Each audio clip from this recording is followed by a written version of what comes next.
সকাল সকাল মনটা একটু ভালো নেই। কেন ভালো নেই চলো ভিডিওটা দেখতে থাকো, তারপর বলছি।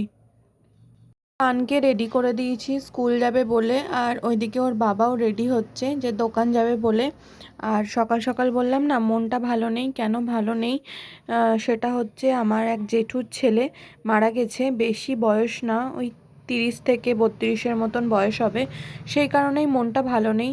ওই জন্যই বললাম। তো চলো আজকে সারাদিনটা কেমন করে কাটাই দেখতে থাকো। দোকান কে? দোকান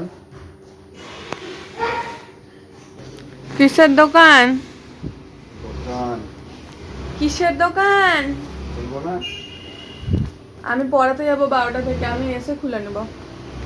আমি এখন চলে এলাম।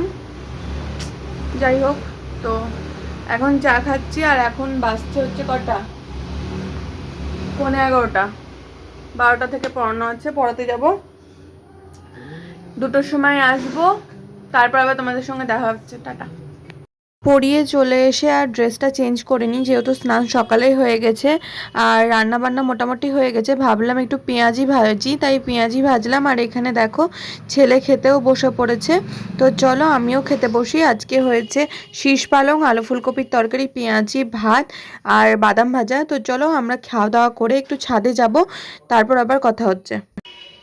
এই যে কালকে সেই কেচেছিলাম ওইগুলো আজকে শুকালো, ওগুলোকে ভাঁজ করে রাখলাম। আর এই যে এখানে হচ্ছে উনি খেলা করছে বন্ধুর সাথে। এখন প্রায় 4টে বাজে, এইমাত্র খাওয়া দাওয়া করে ওপরে এলাম। হ্যাঁ,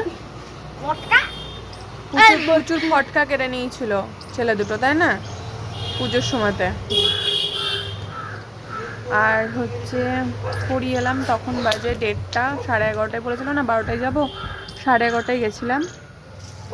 আর হচ্ছে যে এলাম, এসে আর আমি ভুলে গেছিলাম ক্যামেরা অন করতে। যাই হোক, পুজো চিৎকার করিস না।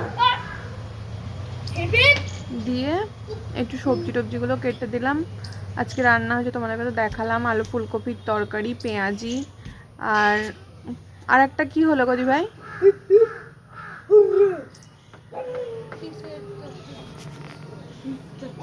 শীষ চচ্চড়ি, শীষ চচ্চড়ি।